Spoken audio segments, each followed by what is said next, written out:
2026 சட்டசபை தேர்தலா, பாராளுமன்ற தேர்தலா?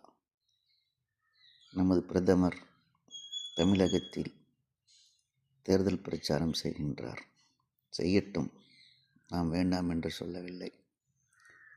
ஆனால் பாரத பிரதமர் என்ற அந்தஸ்தில் உள்ள அவர்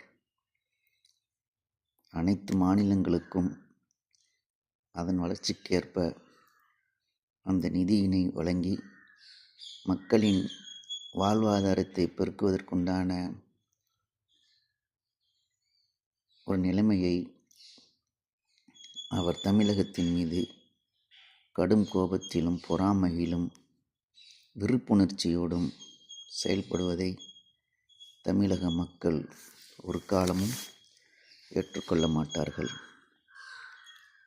தமிழகத்தின் வளர்ச்சி மிக மோசமாக இருப்பதாக அன்புமணி அவர்கள் குறிப்பிட்டுள்ளார். லஞ்சங்கள் அதிகமாக நடக்கிறது என்கின்றார். அதெல்லாம் உண்மை. எந்த ஆட்சியில் இல்லை? நீங்கள் அதிமுக கூட்டணியில் இருந்தீர்களே, அம்மா ஜெயலலிதா அவர்கள் குடும்பமே நடத்தாத ஒரு தனி மனிதராக இருந்து எத்தனை கோடி கொள்ளையடித்து சிறைவாசம் சென்று அந்த அதிமுகவின் ஆணிவேரான அடித்தொண்ட மக்கள் வரைக்கும் பேசப்பட்டு எவ்வளவு மன உளைச்சல் இருந்திருப்பார்கள்.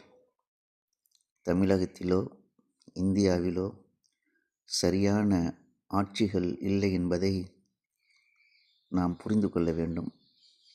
எந்த ஆட்சி மத்தியில் அல்லது மாநிலங்களில் நல்ல நிலையில் ஆட்சி ஆள்கின்றது என்று யாராலும் பட்டியலிட முடியாது. இந்த அரசியலே மக்களின் பணத்தை கொள்ளையடிப்பதும், கொள்ளையடிக்கும் பணங்களை வாரி வாரி நிறுவனங்களுக்கு வழங்கி கடன்களை தள்ளுபடி செய்வதும் மத்திய அரசின் வேலையா? மத்திய அரசு எத்தனை லட்சங்கள் வாராக்கடனை தள்ளுபடி செய்துள்ளது? தமக்கு தேவைப்பட்டவர்களுக்கு ஒப்பந்தத்தை வழங்கி என்னென்ன செயல்பாடுகள் நடக்கின்றது என்பதை மக்கள் அறியாமலா இருக்கின்றார்கள். பிரதமர் மோடி என்பவர் இந்த 138 கோடி மக்களுக்கும் பிரதமர். ஆனால் அவர் தமிழகத்தை ஏன் புறக்கணிக்கின்றார் என்று நமக்கு புரியவில்லை. நன்றி.